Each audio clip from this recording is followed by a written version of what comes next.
Selamat pagi Bapak dosen. Di sini saya akan memberikan atau menjelaskan tentang membuat atau pengembangan model pembelajaran, yaitu pengembangan materi ajar, penjabaran tentang KI dan KD dalam indikator pencapaian kompetensi yang disebut dengan IPK.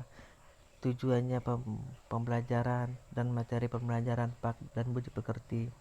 Di sini mata pelajaran pendidikan agama Kristen di SMP Negeri 5 Satap Betang Hilir kelas 8. Kita lihat dulu kompetensi intinya. Yang pertama, menghargai dan menghayati ajaran agama yang dianutnya. Yang kedua, menunjukkan perilaku jujur, disiplin, tanggung jawab, peduli, toleransi, gotong royong, santun, percaya diri dalam interaksi secara efektif dalam lingkungan sosial dan alam dalam jangkauan pergaulan dan keberadaannya. Yang ketiga, memahami, menerapi pengetahuan faktual, konseptual, dan prosedural berdasarkan rasa ingin tahunya tentang ilmu pengetahuan teknologi, seni budaya terkait fenomena dan kejadian tampak mata. Yang keempat, mengolah, menyaji, dan menalar dalam ranah konkret, itu menggunakan mengurai, merangkai, memodifikasi, dan membuat. Dan ranah abstrak, itu menulis, membaca, menghitung, menggambar, dan mengarang sesuai dengan dipelajari di sekolah dan sumber lain yang sama dalam sudut pandang teori. Kemudian dalam kompetisi selanjutnya yaitu menghargai, menghayati ajaran yang dianutnya, menunjukkan sikap perilaku jujur, disiplin, bertanggung jawab, peduli, toleransi, gotong royong, santun, percaya diri dalam interaksi secara efektif dengan lingkungan sosial dan alam jangkauan pergaulan keberadaannya. Kemudian memahami, menerapi pengetahuan secara faktual, konseptual, prosedural, kemudian mengelola, menyaji, dan menalar dalam ranah konkret, menggunakan, menguraikan, merangkai, memodifikasi, dan membuat dalam ranah abstrak. Kemudian dalam kompetensi dasarnya itu mensyukuri makna hidup beriman dan berpengharapan. Yang kedua, menunjukkan sikap hidup beriman dan berpengharapan. Yang kemudian memahami arti sikap hidup beriman dan berpengharapan. Kemudian menyajikan karya yang beriman dengan cara hidup beriman dan berpengharapan dalam bentuk tindakan nyata. Terus yang tugas keduanya dalam KD-nya menghayati peran Roh Kudus dalam proses hidup beriman, kemudian mempraktekkan sikap hidup beriman yang dipimpin oleh Roh Kudus, kemudian menganalisis peran Roh Kudus dalam hidup orang beriman, kemudian menyajikan berbagai contoh cara hidup yang beriman yang dipimpin oleh Roh Kudus. Dalam IPK-nya di sini dalam KD yang ketiga yaitu siswa dapat memahami arti sikap hidup beriman dan berpengharapan. Siswa dapat menyebutkan sikap hidup orang beriman dan berpengharapan.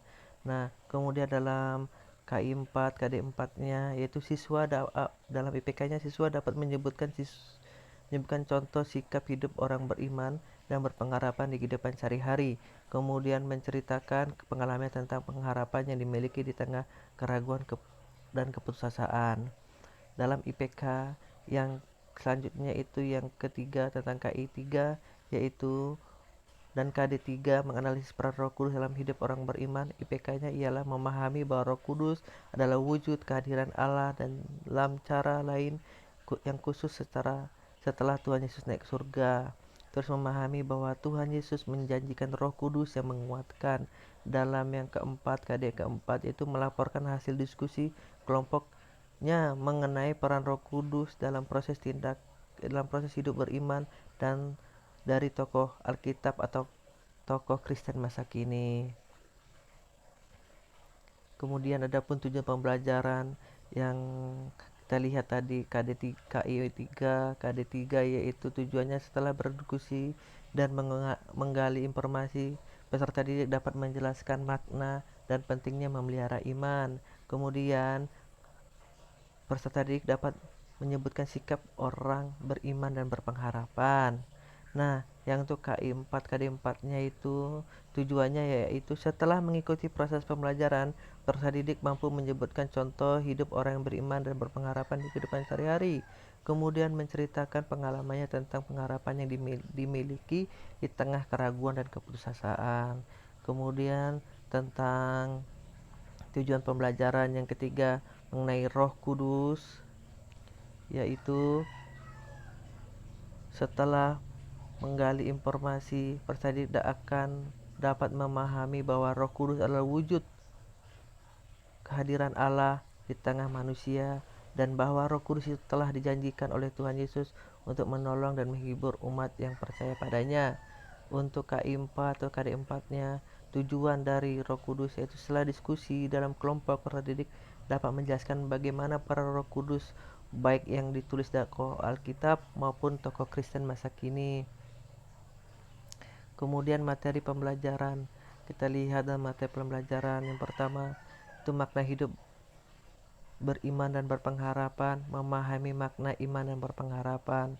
Nah, yang untuk peran Roh Kudus, materi pembelajaran yaitu ketiganya Tuhan Yesus menjanjikan Roh Kudus yang menguatkan, kemudian Roh Kudus menghibur dan menguatkan. Nah, dalam model pembelajaran di KI3, KD3 itu discovery learning. Yang keempatnya saya buat problem based learning. Kemudian dalam Roh Kudus, KI3-nya saya buat menyingkapkan atau menemukan discovery learning. Dan KI4-nya atau KD4-nya saya akan membuat tentang model penyingkapan atau penemuan discovery learning. Kemudian dalam keterangannya di sini KI3 atau KD3 itu KD3 menitik beratkan pada pemahaman pengetahuan konseptual dan prosedural. Dalam KD4-nya pada taksonomi keterampilan konkret pada generasi menceritakan pengalaman tentang pengharapan yang dimiliki tengah keraguan keputusasaan. Kemudian untuk Roh Kudus KD3-nya yaitu yang bagian 2 menitik beratkan pada pemahaman pengetahuan konseptual dan prosedural, dan KD4-nya pada taksonomi keterampilan konkret pada generasi melaporkan hasil diskusi mengenai para Roh Kudus berdasarkan bahan Alkitab dan keadaan masa kini. Nah, ini yang saya bisa dapat laporkan tentang pengembangan materi ajar atau membuat model pelajaran. Nah, lebih kurangnya saya mohon maaf atas penyampaian yang saya sampaikan. Dan terima kasih. Saya ucapkan salam, Tuhan berkati.